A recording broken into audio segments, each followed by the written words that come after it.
Kulang ang 500 peso Noche Buena. Pero mas kapos ang Pasko kung hindi tutugon ang puso natin sa tawag ng pagsisisi.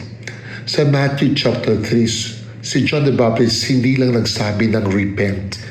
Tinawag niya ang mga tao, akala nila okay na sila pero patigas pala ang puso. At kalimitan, hindi ang malalaking kasalanan ang humahad lang sa atin kay Lord, kundi ang mga maliliit na ugaling unti-unting nagpapalayo sa atin sa Diyos at kapwa. Kaya ang sigaw ni John, bear fruit worthy of repentance. Ibig sabihin, kung nagbago ang puso, dapat may nakikitang pagbabago sa buhay. So anong maliliit na attitude ang bumabara sa puso mo? Anong ugaling tahimik ang nakakasira? Mabilis mag-init ang ulo, tahimik na inggit, gossip na concern, kuno, reklamo ng reklamo o pagiging kuripot sa pagmamahal at awa.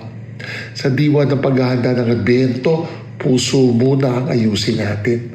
Pakishare ang CFJ na ito, and for Christmas, check Arnold Johnson Catholic Mission Foundation. Tulungan po natin, pakitandaan, tibayan mo yung loob, pinagdarasal kita.